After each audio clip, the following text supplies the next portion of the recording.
retomamos el programa, le damos la bienvenida al diputado de Unidad Popular, Eduardo Rubio. Gracias por habernos acompañado hoy. Por supuesto vamos a estar tratando de introducirnos un poco en el espíritu de contrario a la cumbre, las razones y demás, pero todavía estábamos en la periferia, en lo que ha sido el ruido que generó la contramarcha del viernes, ¿no? Y dejaba planteado, bueno, porque nos deja a todos justamente planteado cómo sería un nuevo gobierno del Frente Amplio cuando en lo que tiene que ver con el abordaje de la delincuencia y de la violencia, ¿no? Porque en algunos casos parece que se puede actuar, en otros casos parece que no pareciera haber digamos, un protocolo lógico de sentido común.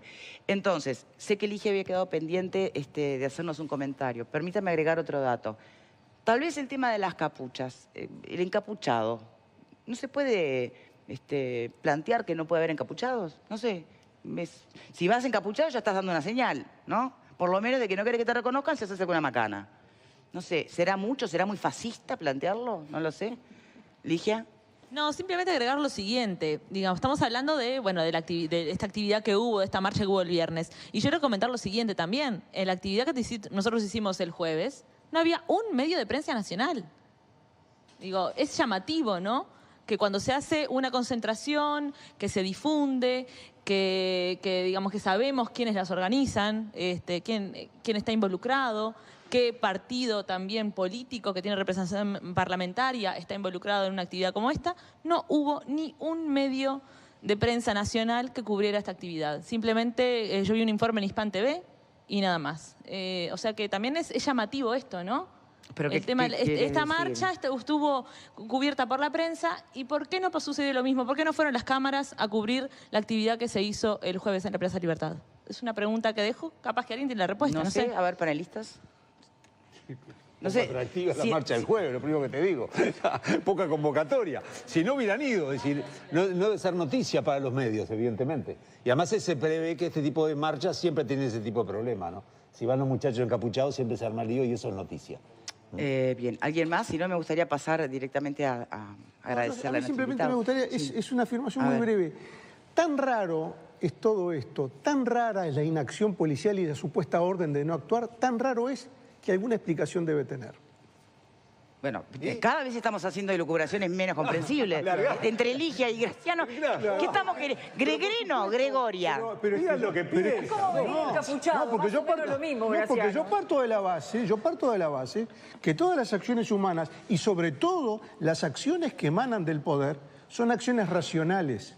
Responden a un razonamiento que se hace sobre beneficios, sobre pérdidas, sobre costos, sobre un montón de situaciones que a mí me pueden escapar. Entonces, tan raro es que alguna explicación debe tener. No es algo que se le ocurrió a un mando medio que estaba allí, no. Fue fruto de una deliberación larga, pausada, donde muchas cosas se pusieron arriba de la mesa. Entonces, a lo que quiero ir es que, más importante que afirmar lo que todos vimos, que es la inacción policial, es preguntarse y buscar alguna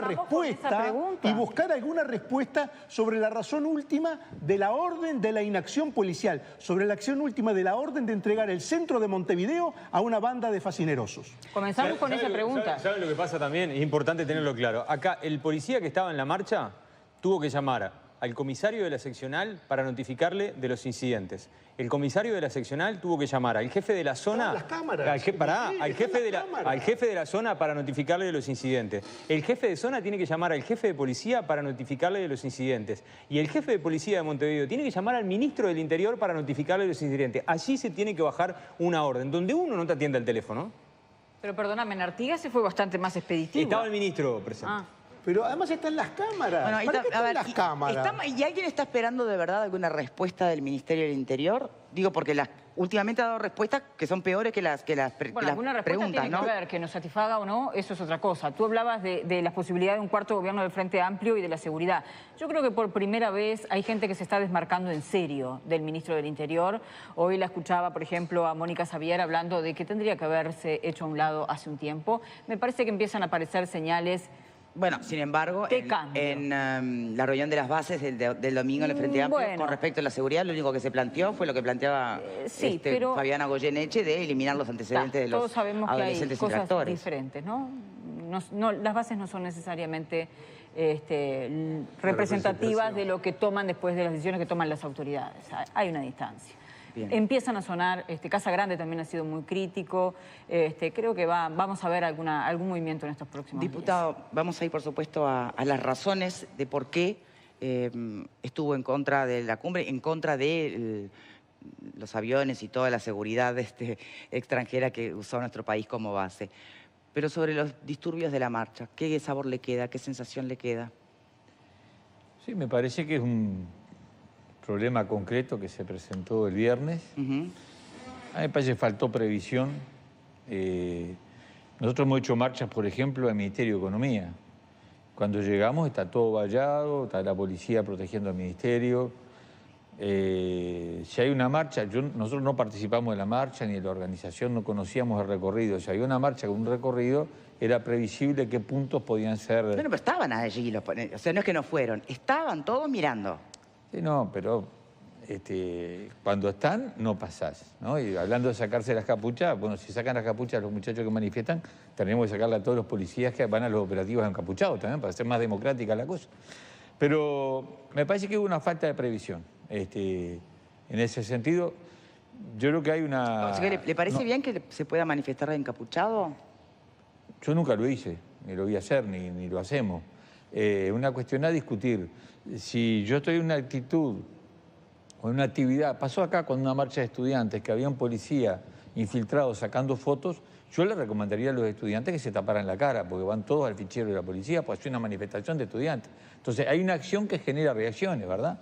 No justifico lo que... Una cosa es manifestarse y otra cosa es ser violento. Son cosas claro, distintas. Pues no justifico lo que pasó el otro día. Pero eso no pasa por estar encapuchado o no estar encapuchado, porque son ondas que van, que vienen, sino cómo te planteas la acción política.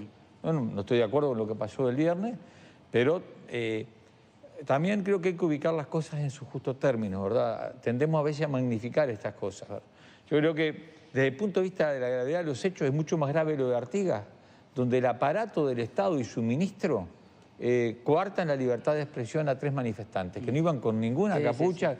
Eso es el poder del Estado. No son 5 o 6 muchachos que salen con la idea de hacer la revolución. Eso es mucho más grave. Es mucho más grave que haya muerto Luisa Cuesta sin saber qué pasó con su hijo y que el comandante en jefe del ejército diga que los que saben no hablan. Eso es mucho más violento. Ahora, de todas maneras, más grave. Para ubicar las cosas en un contexto determinado y ubicar la gravedad del hecho, ubicar la distancia del hecho, pero también ubicarlo en el proceso global. Pero ¿usted cree que si adquirió relevancia fue por lo que hicieron justamente los 40 encapuchados? ¿O porque justamente lo que causó relevancia es la no acción del Ministerio del Interior? Así como la acción en exceso de Artigas, la inacción es lo que le dio a esto mayor protagonismo, pregunto. No sabría contestar qué es lo que le dio mayor protagonismo. Creo que además acá hay ingredientes políticos fuertes, hay un cuestionamiento muy duro que hacemos al Ministerio del Interior en su conjunto, no por esto en concreto, en el caso mío no por lo del viernes, sino por lo de Artigas, por lo de la mentira de un preso que había muerto en una a un policía por una chiquilina baleada en un operativo policial. Son cosas graves que están pasando. Una nena que no sé si ustedes vieron, los padres reclamando que no fue ni asistida. Se burlaron de ellos. Bueno, esas son cosas violentas y muy graves, ¿verdad? Sobre las que debe dar cuenta el Ministerio del Interior. Lo de la mentira sobre lo que pasó en la cárcel me parece tremendo. Y lo de Artigas a mí me impactó de una manera muy dura. Además, que un ministro atropelle a un grupo de manifestantes pacíficos, creo que es incalificable, que es muy grave desde el punto de vista hasta democrático. Igualmente, más de un ministro también presente dijo haber sido empujado, ¿no? Por estos manifestantes. Que no lo estoy diciendo en son de burla. No, pero yo me río sí porque le desataron los cordones a uno, me parece. Sí. No, perder el equilibrio es... Claro, es gravísimo. Podemos ir a su marcha, diputado, porque en definitiva es ingrato también lo que plantea Ligia, ¿no? Cuando no pasa nada y es todo tranquilo, a veces no tenés la prensa, ¿no? Y es un mensaje muy contradictorio y muy ingrato también. Tenemos fotos, vamos a ir compartiendo fotos de la marcha, ¿sí? No fue marcha, la anterior. fue un acto. Ahí está. Podemos repasar, porque esto es lo que, si dejamos de lado estos otros episodios en concreto, lo que me parece interesante es, bueno, entender cómo hay miradas diferentes sobre el mundo, sobre el concepto del imperio, del dinero, del capital y de todo lo que está en las reivindicaciones anti-G20, ¿no? A ver, diputado, lo escuchamos. Sí, nosotros en principio y fundamentalmente rechazamos la presencia de la tropa norteamericana en Uruguay. Que hablando de violentos, no hay en el ranking de violentos alguien que los equipare, ¿no? Estamos hablando de un ejército que ha invadido decenas de países, si no centenares, que tortura en Guantánamo, que enterró vivo gente en Irak, que propició las dictaduras del continente en América Latina, 30.000 desaparecidos en Argentina, miles de presos en el Uruguay. Eso fue de la mano del Pentágono y del ejército de Estados Unidos, que además entrenaba a los ejércitos latinoamericanos para dar golpes de Estado. Entonces, en el mismo momento que el ejército ahora de Donald Trump se prepara para recibir a los balazos a los inmigrantes que llegan de Centroamérica allá en Tijuana o al límite de los Estados Unidos. ¿A los balazos? Sí, sí, es lo que dijo Donald Trump. Cuando entren, si entran, vamos a dispararles. Y si no les dispararon, bueno, después se enjaulan a los niños. En fin, trajimos acá a los mayores terroristas del mundo. ¿Y para qué? ¿Y en función de qué? Del G20. ¿Qué tenemos que ver con el G20? Permítame un paréntesis. Ocurre que tenemos un problema, porque estos grandes terroristas del mundo también nos han salvado la pisada como país en más de una ocasión. Entonces nos han salvado la pisada, ¿no? Los préstamos del Fondo Monetario. Entonces digo, bueno, lo que sea, pero digo, seamos coherentes. ¿Cómo nos vamos a parar frente a Estados Unidos y al poder? Bueno, sinceramente yo no siento que nunca nos haya salvado la pisada de Estados Unidos, mucho menos con los préstamos. Miremos la deuda que tenemos. En la corta, digo, obviamente que todo esto tiene... Sí, pero sí, en es como el prestamista que agarra a los jugadores a la salida del casino, los deja seguir jugando, pero después le arranca la vida. No, yo no quiero esa relación. O sea, no quiero aislarme del mundo, venderle a Estados Unidos todo lo que pueda, pero en condiciones de igualdad, no de dependencia. No que a cambio de eso tenga que aceptar que venga acá una parte de su ejército. ¿Hacer qué? La seguridad de Donald Trump, si el G20 era en Argentina, si tenía una tropa inmensa en Argentina, más el ejército argentino, más la policía argentina, la verdad es como un favor a cambio capaz que de esas salvadas de pisada. Nosotros no lo entendimos, lo argumentamos en Cámara, pensamos que es una resignación de soberanía y no lo decimos con respeto al ejército norteamericano, cualquier ejército que nos hubiera pedido para estar acá, tenemos que ver siempre quiénes vienen, por qué vienen, qué historia tienen, qué relación tienen con nosotros. Y yo digo que la relación con América Latina, de Estados Unidos y de su ejército es realmente muy mala, dolorosa para nuestros pueblos. La contamos en miles de asesinados, de desaparecidos, de torturados, de golpes de Estado y de saqueo.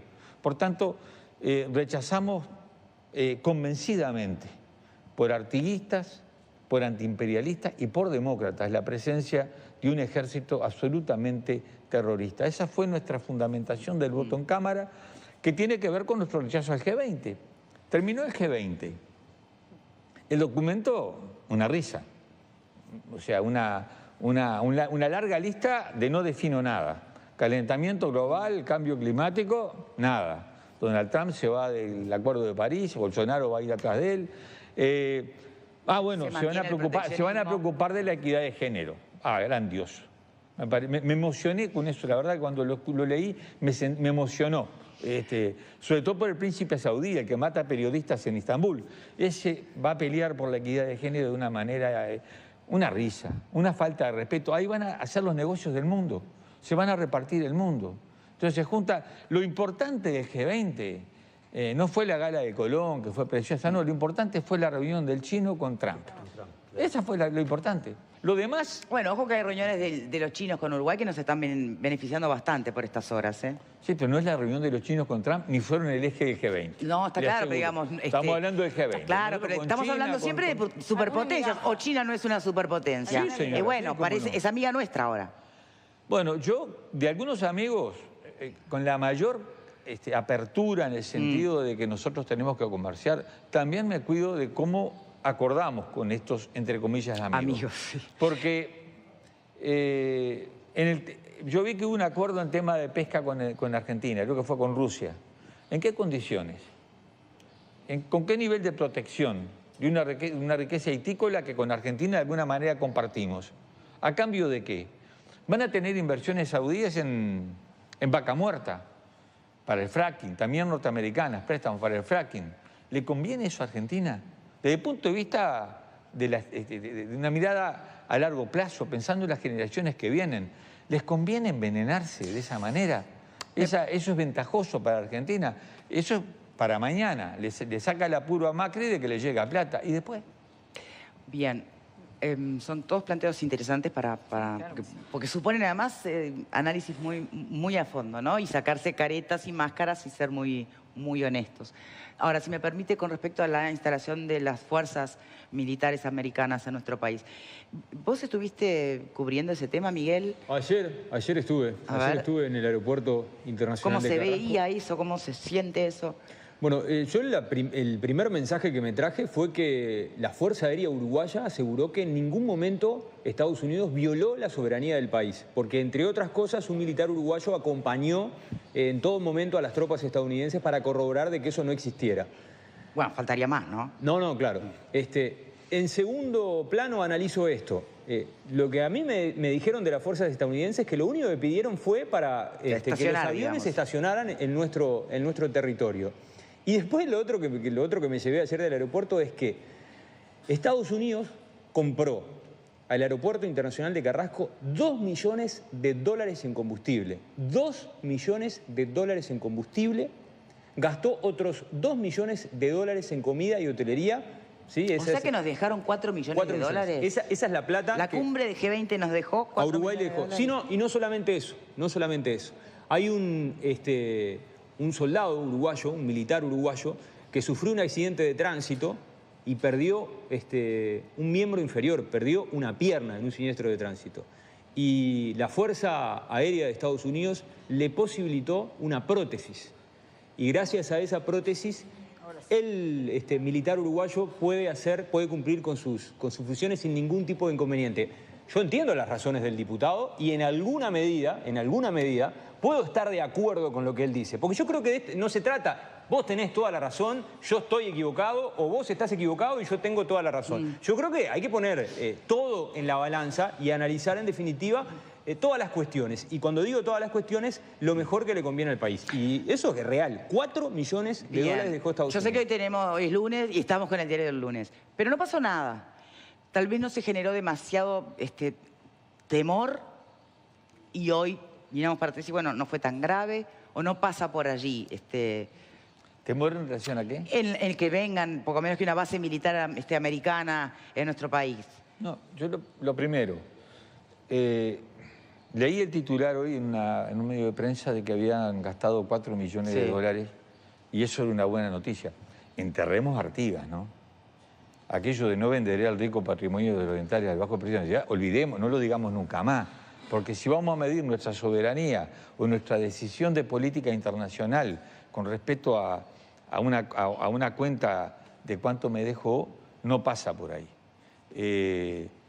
Gastaron $4 millones, dicen ellos, ¿no? Habría que ver después la cuenta, pero si hubieran gastado 8, yo digo, ¿le sirve al Uruguay? Porque no lo digo con palabras mías, yo voy a repetir lo que dijo el general Víctor Licandro, que mucho más que yo sabía de esto, en cuanto a política de defensa. Cuando vino Bush al Uruguay, invitado por el doctor Vázquez, y estuvo 2 días acá, también vino con un contingente militar. Acá no eran solo los aviones, eran 400 o 450 efectivos, dicen militares y civiles. Esos civiles que vienen son militares, son encubiertos, ¿verdad? Sí. No viene ningún oficinista.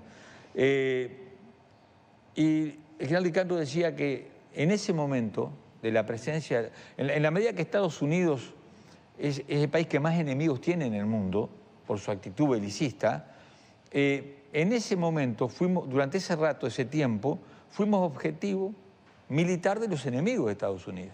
O sea, pusimos en riesgo hasta la integridad de nuestros compatriotas, ¿verdad? Dicho esto desde el punto de vista militar, que es una forma de verlo, yo lo mido en términos de definiciones de política internacional y de soberanía.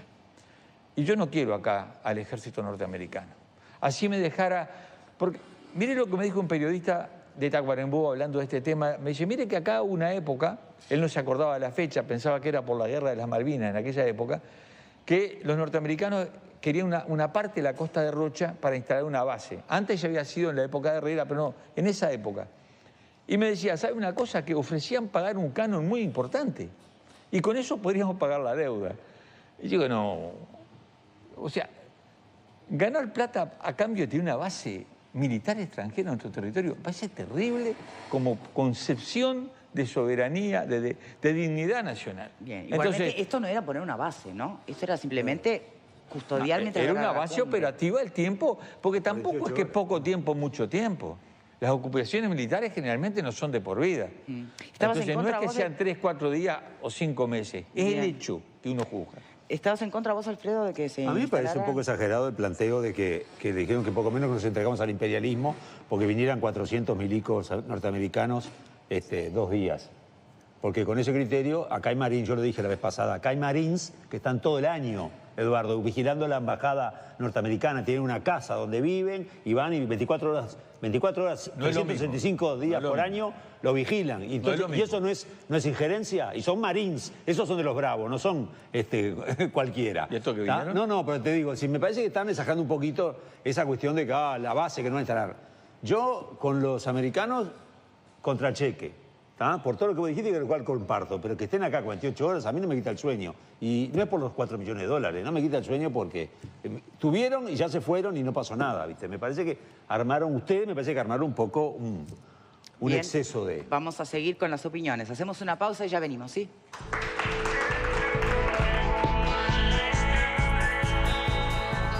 Bien, estaba leyendo algunos de los mensajes varios que han llegado, sea a la página del programa o al Twitter del programa.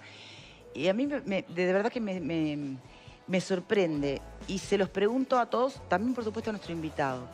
Cuando se plantea la discusión, así como el gran cuco es el comunismo, que a veces lo puede plantear la derecha, y uno dice, bueno, es medio anacrónico plantearlo de esta manera. Pasa lo mismo cuando desde la izquierda se plantea como el gran cuco es el imperialismo y el capital. Estas dicotomías, ¿es una clave para entender el mundo de hoy o es muy vieja? Ojalá fuera vieja y no tuviéramos más el imperialismo. Pero es una realidad palpable, vigente, pero además la sufrimos. La sufrimos en el deterioro, por ejemplo, del agua. Eso es parte de la política que impulsan de saqueo y depredación las multinacionales. No lo inventamos nosotros. El hambre en el mundo, las guerras, no son invento nuestro, están. Y sobre eso hay que tomar partido. Estás de un lado o estás del otro. Así lo vemos ¿Eso nosotros. es abrirse al mundo o cerrarse al mundo? No, pero nadie habla de cerrarse al mundo. O sea, para abrirnos al mundo, ¿tenemos que ser sumisos a la política que marca el imperialismo? Hay en la historia ejemplos de que líderes mundiales, yo pongo el caso de Artigas, nuestro principal referente, eligió romper con el poder del momento y no se cerró al mundo, al contrario, lo que buscaba una política que beneficiara a nuestros pueblos. Porque en esto hay un problema, en el fondo hay un problema de intereses económicos. Cuando vienen a llevarte el agua o te usan tu tierra para llevarte la soja transgénica o te llenan de eucaliptus, sin favorecernos en absoluto, porque así es como estamos. Alguien se favorece de eso. Entonces no es un monstruo y un cuco, es la realidad.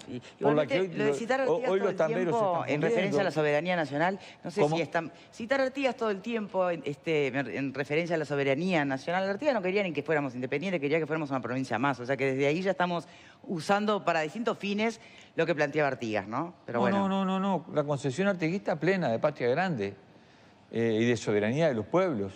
Una provincia dentro de una federación. Sí, ese era el destino nuestro, por supuesto. Después vienen los ingleses y meten el Estado tapón. Pero artiguistas a fondo, y no como consigna, artiguistas de verdad. Porque yo respeto a los que no sean artiguistas, los que sean riveristas, los que sean pro-yanquis, los que sean pro-chinos, somos artiguistas. Bien, podemos profundizar un poco entonces en el planteo. Según nuestro invitado, es muy vigente el cuco que representa el imperialismo. ¿También lo sentís así?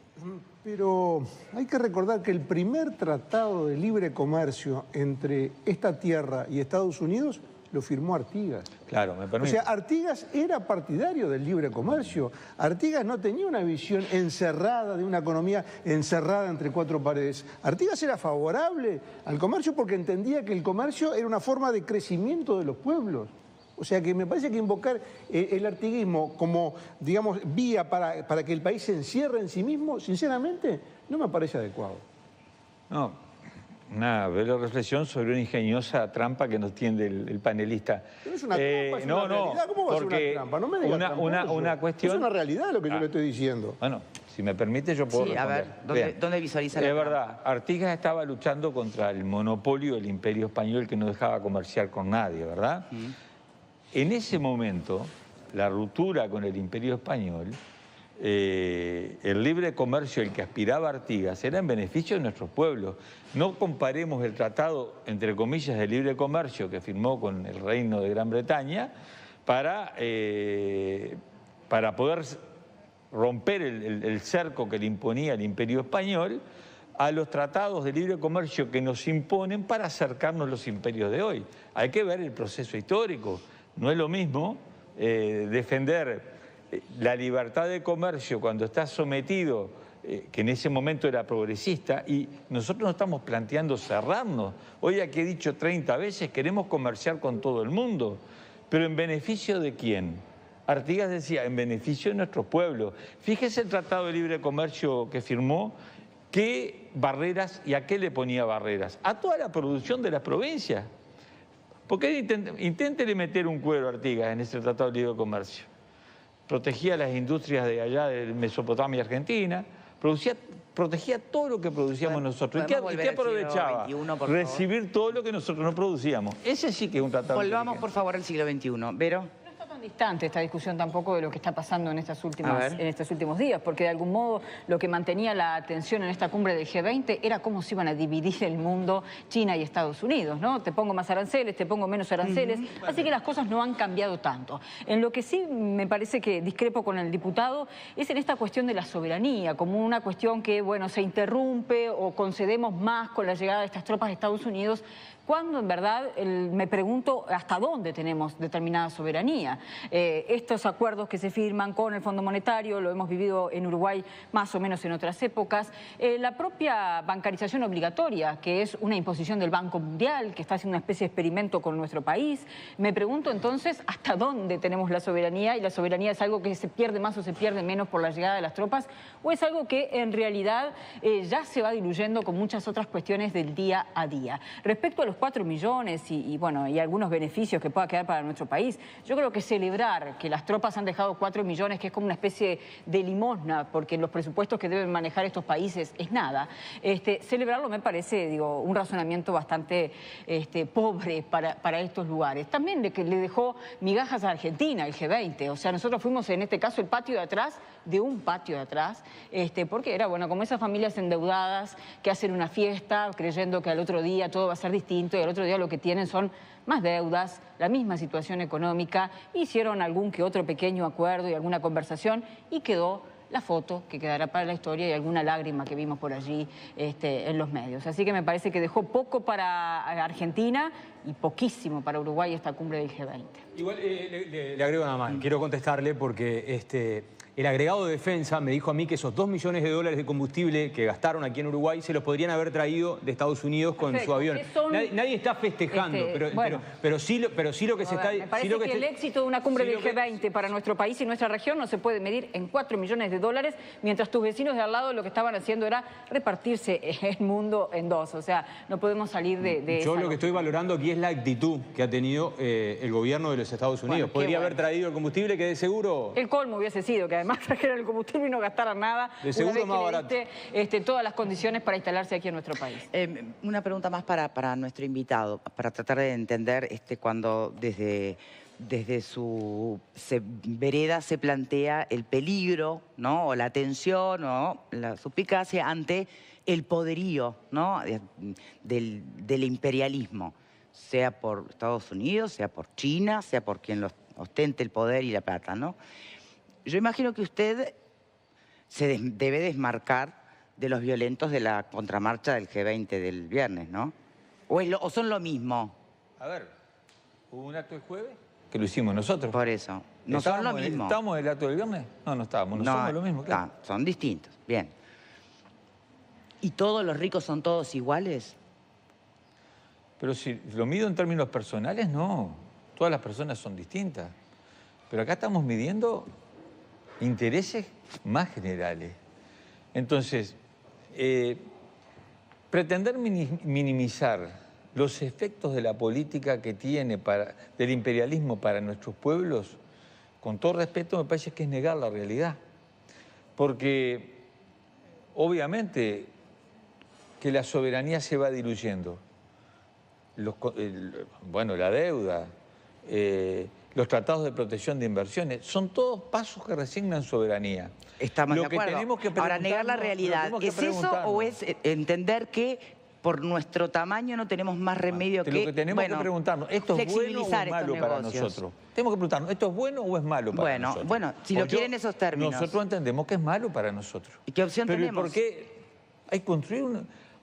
No podemos ser tan deterministas que pensar que en la vida hay un solo camino. En nada hay un solo camino. No tener capacidad de optar por un camino propio que puede plantearnos otras dificultades.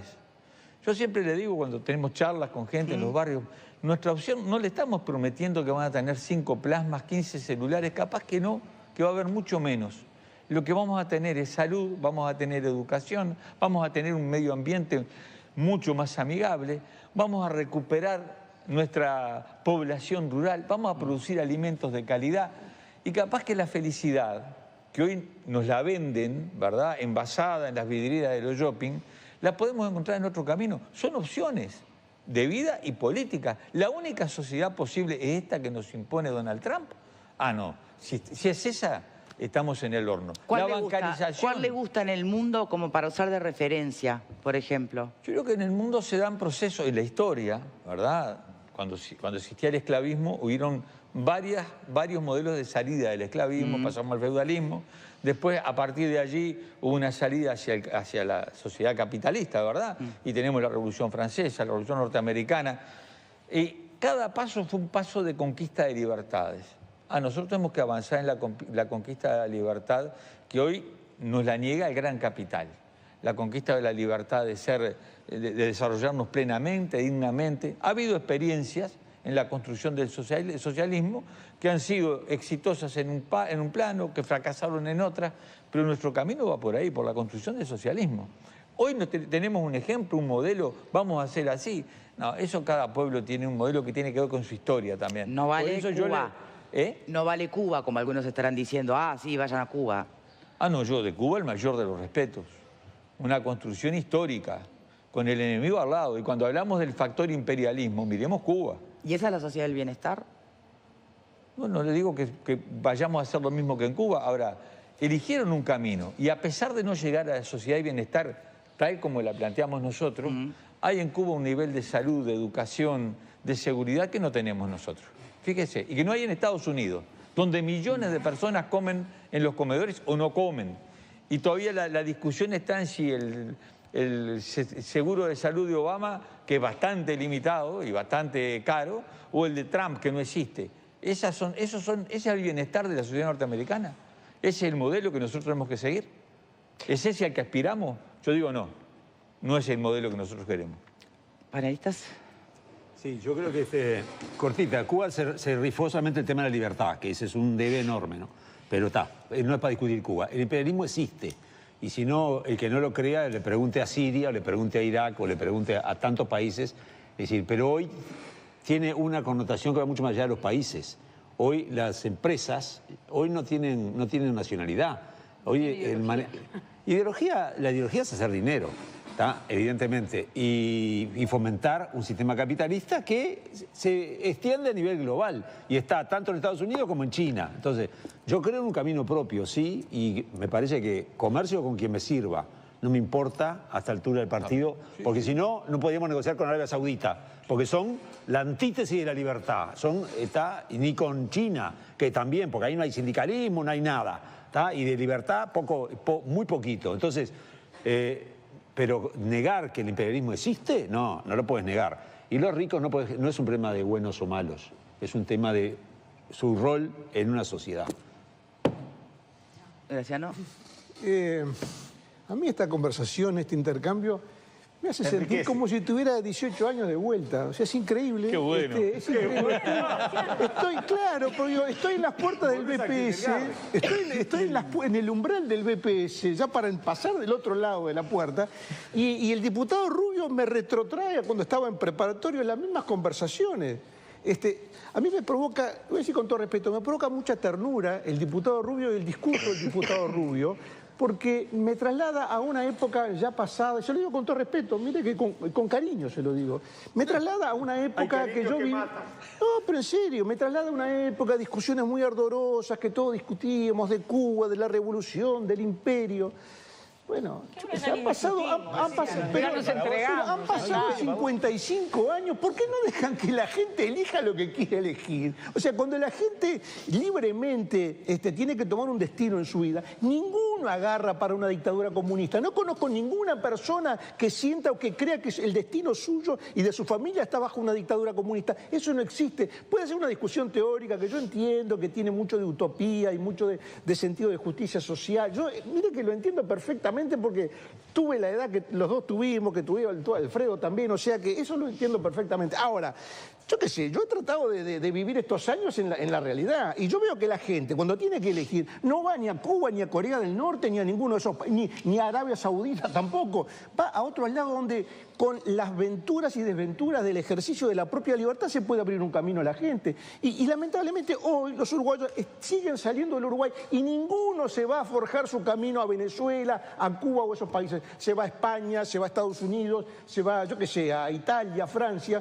porque la gente cuando puede elegir, elige el camino del crecimiento personal en la medida de que puede, digamos, sacarle el mejor provecho a sus virtudes, a sus talentos. Tribuna, por favor. Melissa. Sí, yo puedo estar de acuerdo filosóficamente con lo que plantea Rubio. De hecho, muchas teorías dan cuenta de eso, de la teoría de centro-periferia, de la dependencia y demás, y tiene que ver con el orden mundial. Ahora, estas cosas no las vamos a cambiar ni nosotros ni de un día para el otro. Y tiene mucho que ver en cómo lo planteamos, desde qué rol cumplimos y en qué posición estamos a la hora de plantear esto.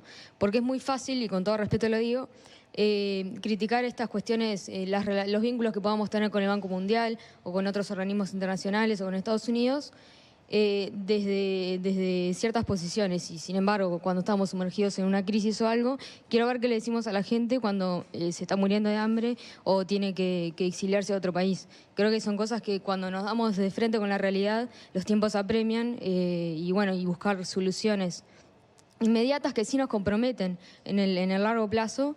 En realidad quisiera ver que si pudiéramos hacer ese mismo planteo en una posición donde tenemos que decidir sobre el destino de la gente. Bien, ¿alguien más? Fede. Sí, yo no solamente es que pueda coincidir, yo coincido con la mayoría de las cosas que dice. El tema de si ya perdimos soberanía y total, si quiere venir los Estados Unidos, venga, es casi como dijo el filósofo argentino, si te van a violar, dejate y gozá, porque total, por el tamaño que tenés, no podés enfrentar. Entonces, no, es defender la soberanía nacional en cada paso y discutir. O sea, el tema de la inclusión financiera tendría que haber más discusión de cómo, cómo, dónde, cuándo, si nos sirve o no nos sirve. Para discutir hay que tener soberanía. El tema es, y para tener soberanía y que cada persona decida si lo quiere o no lo quiere, tiene que tener información y tiene que participar y tiene que poder discutir. Incluso hasta cuestionar lo que sus propios representantes en el Parlamento son, qué cosas proponen y qué cosas se callan la boca y no dicen nada, sea del partido que sea. Bien. Rubio, reflexión final, sí, por favor. Reflexión final. Sí. Primero, a mí me alegra, no voy a decir que me enternece porque estoy medio viejo, pero que llevar a gente a los 18 años, la verdad que es algo grandioso. Algo lo que muchos no han podido. Es muy bueno. ¿Y sabe por qué? Porque es bueno. Porque lo decía aquí la panelista con mucho acierto. Lo que pasa es que hoy ya no se discute porque se impuso el pensamiento único. Cuando alguien se atreve a soñar con una sociedad distinta, parece que está loco.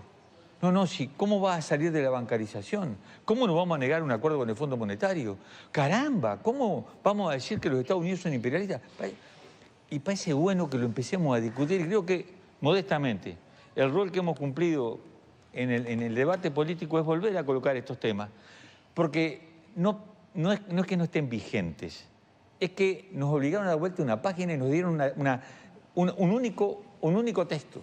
Y hay que atreverse de otros textos, ¿verdad? Bien. Y bueno, nosotros estamos convencidos que hay otro camino y me encanta escuchar a los jóvenes, incluso la joven que nos planteaba en un momento de crisis hay que resolver los problemas. Y es verdad, con perspectiva de futuro.